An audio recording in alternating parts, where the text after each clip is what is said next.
Hello everyone! Welcome to Downtown Tailoring. For today's quick tutorial, I have this pair of jeans.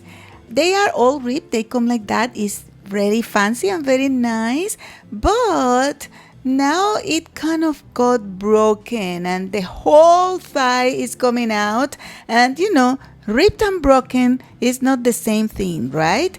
So I'm gonna fix that. I'm gonna start by opening the side seam so I can work a little bit more comfortable, and then I'm gonna just start, how I do it usually.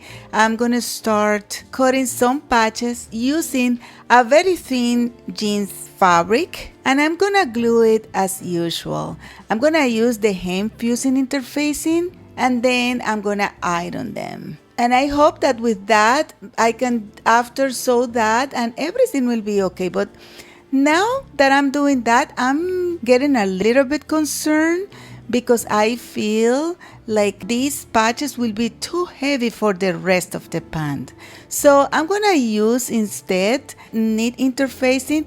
As I already did my patches, I'm gonna use them as a pattern, and I'm gonna glue better the interfacing. The interfacing is softer.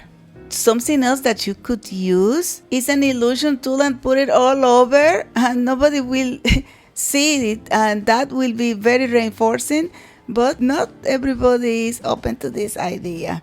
So I'm gonna just do the traditional.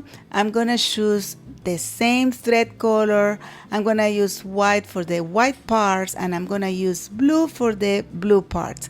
And in this case, usually I go up and down, but in this case I'm gonna from the left to the right, because this is completely broken, and that will be the only way that I can securely attach those parts of the fabric together.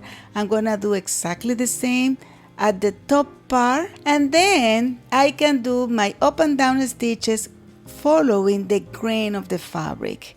There is one part that broke in a horizontal way, so that up and down will be great for this part too. And remember that when you do that, try to follow the grain of the fabric so your stitches will be kind of invisible. You see all the stitches that I have in the wrong side of the fabric, but when you turn that to the other side, you almost don't see them. It's almost done, and now is the time to close my pair of pants, and here you go. It's all done. It's now a ripped pant, not broken, and it's all good. My customer can wear them. If you find this video useful or entertaining, please give us a like, and don't forget to subscribe, share, comment. Bye!